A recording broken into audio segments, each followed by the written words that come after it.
Você sabia que o crescimento da próstata afeta milhões de homens em todo o mundo? E se eu te dissesse que há maneiras de prevenir isso? Eu sou o Dr. Felipe Kataoka, médico urologista, apresentador do Urologia em Pauta. E hoje vamos falar sobre como você pode evitar o aumento da próstata e manter sua saúde prostática em dia. Eu vou compartilhar com vocês algumas dicas essenciais que podem fazer toda a diferença. Fica até o final para descobrir.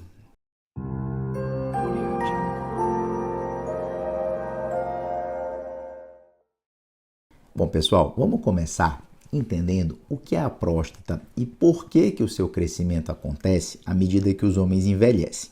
A próstata é uma glândula localizada logo abaixo da bexiga.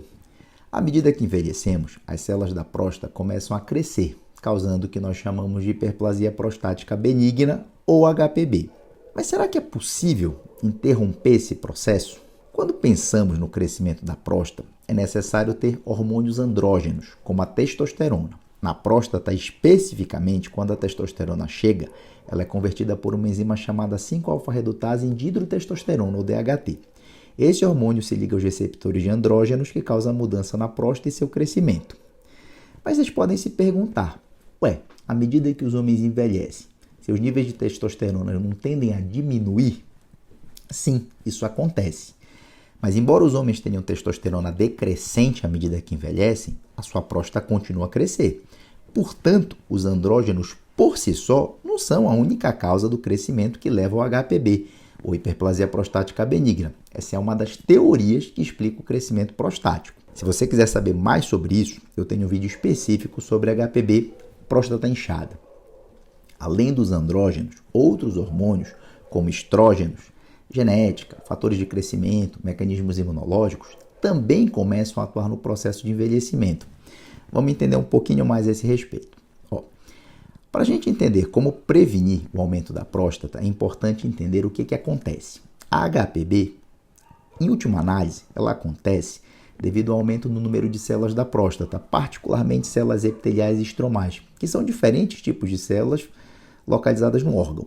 Basicamente, no corpo, quando as células estão crescendo ou se multiplicando, você vai também ter a morte de células antigas. E quando existe um desequilíbrio, a gente está vendo que há mais crescimento do que morte de células. E é o que acontece no nosso caso. Isso geralmente decorre de certos fatores de crescimento, como fator de crescimento epidérmico, fator de crescimento semelhante à insulina, fator de crescimento transformador beta ou TGF-beta. E o que causa isso? Bom, uma causa genética. A HPB ela pode ser herdada de forma autossômica dominante. O que significa? É que se o seu pai tiver HPB, é muito provável que você também tenha. Isso não quer dizer que todos os pacientes que têm a forma herdada, mas geralmente, quando a gente vê pessoas com próstatas aumentadas antes dos 60 anos, tão incômodas que precisam de cirurgia para remover a próstata, é o tipo de pessoa que tem mais probabilidade de ter algum componente genético. A segunda causa, pessoal, é a inflamação. Inflamação ela pode ser devido a infecções bacterianas ou virais. E as infecções podem ser decorrentes de refluxo, ou seja, da urina voltando para o duto prostático, criando inflamação ou até mesmo mudanças na microbiota da próstata. Em relação a essa microbiota, a gente ainda está aprendendo muito sobre essa área, mas com toda certeza, perturbações no microbioma normal podem levar à inflamação. Então, a inflamação geralmente acontece pela liberação de citocinas, que são mensageiros químicos das células T, que fazem parte do nosso sistema imunológico. E esses, por sua vez, vão liberar outros mediadores que estimulam certos fatores de crescimento, como o fator de crescimento de fibroblastos 2, que faz com que as células proliferem. E a partir daqui, você começa a ter um ciclo vicioso. Após a proliferação das células, cria-se o que a gente chama de ambiente hipóxico local. Significa que esse novo tecido precisa de oxigênio. Mas como ele não está recebendo o oxigênio que ele precisa, ele passa a liberar esses marcadores inflamatórios como espécies reativas de oxigênio. Isso gera mais inflamação e, subsequente, cria mais crescimento e depois mais inflamação. Então você tem essa roda que se retroalimenta. E por último, os sintomas de HPB podem ser devido ao aumento do tônus muscular liso da próstata, que é regulado pelo nosso sistema nervoso simpático. E certas coisas podem causar uma regulação aumentada desse sistema. Isso pode incluir hipoglicemia ou hiperglicemia, o que significa mudança nos níveis de açúcar no sangue, fatores dietéticos, obesidade. Então, vamos ao que você pode fazer para evitar o crescimento da próstata. Primeiro, evitar desenvolver a síndrome metabólica. A síndrome metabólica é essencialmente uma condição decorrente de anormalidades associada ao metabolismo, como diabetes, colesterol alto, pressão alta, e geralmente elas acontecem juntas. Essas condições ocorrem especialmente devido à nossa dieta ocidental, que é rica em gordura, carne vermelha, carboidratos simples, e açúcares, e a inatividade física. Nós, inclusive, temos dados do aumento percentual do risco de você desenvolver HPB se você tiver algum desses fatores. Então, em primeiro lugar, o diabetes. Diabetes aumenta o risco de ter um HPB em 125%.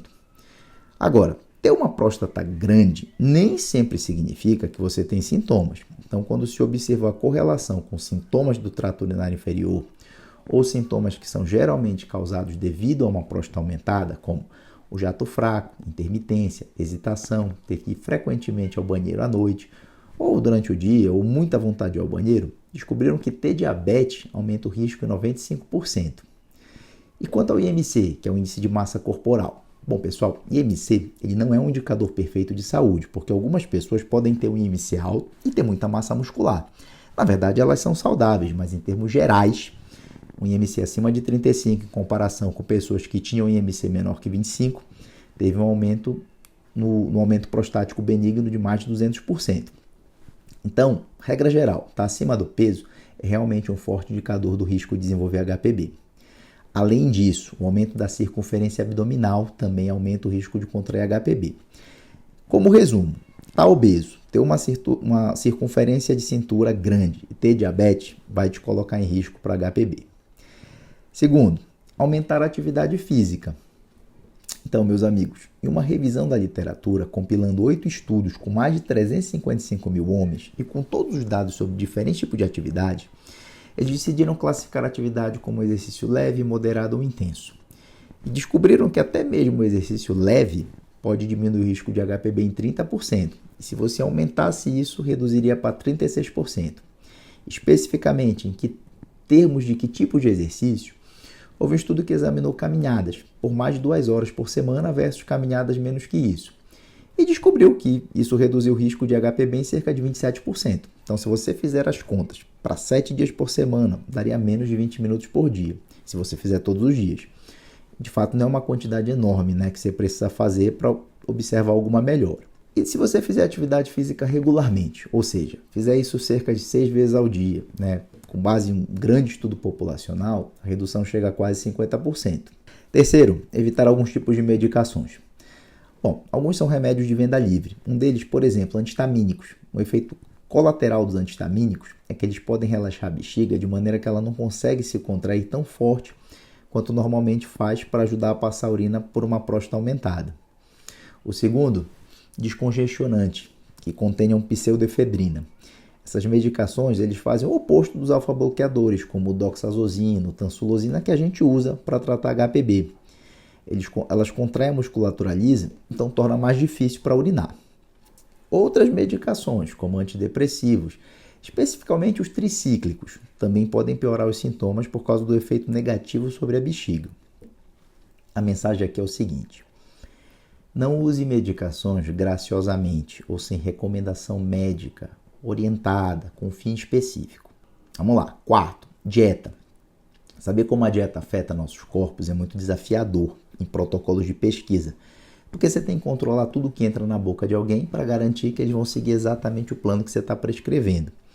Para eles, em comparação com o controle geral. E imagine, isso pode ser muito difícil e caro. Então, esses tipos de estudos são muito difíceis de se executar. Mas quais são os melhores dados que nós temos? Bom, ingestão de gordura. Uma dieta mais rica em gordura tem cerca de um aumento de 31% no risco de desenvolver HPB. Carne vermelha. Homens que comem carne vermelha menos de uma vez por semana versus comê-la diariamente.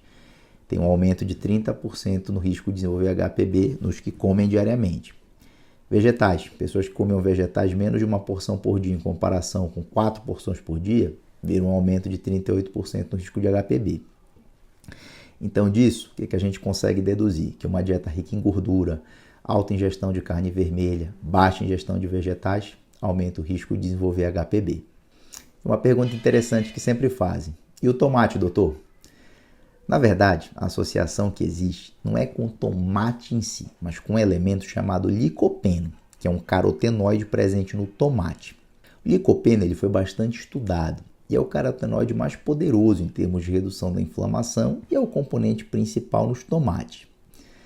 Tomates eles são basicamente a fonte de cerca de 85% da nossa ingestão dietética de licopeno. A verdade é que tiveram muitos estudos que mostraram resultados mistos. Alguns mostraram benefício, outros não, em termos de melhora de sintomas relacionados a HPB.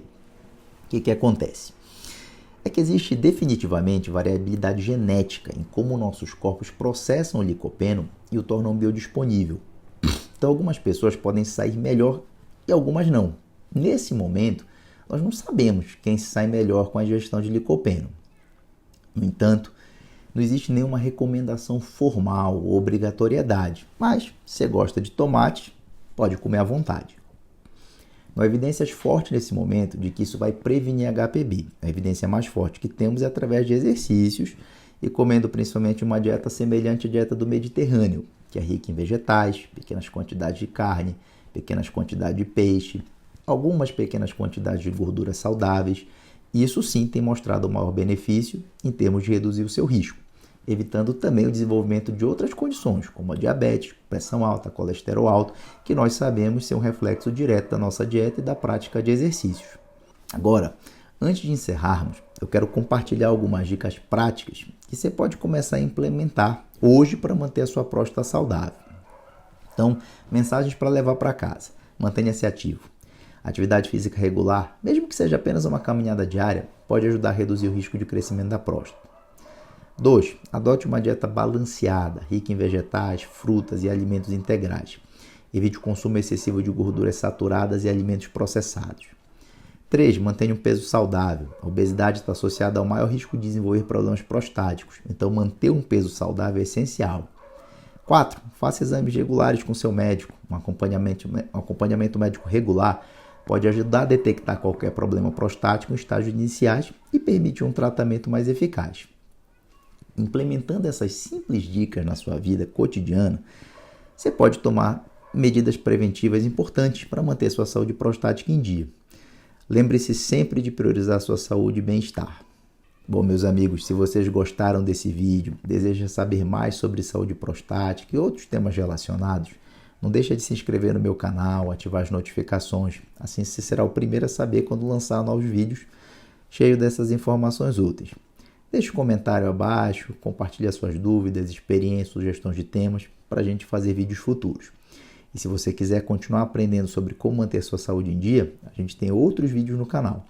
Na verdade, uma variedade de conteúdos informativos para você explorar. Obrigado pela sua audiência e nos vemos no próximo vídeo. Grande abraço!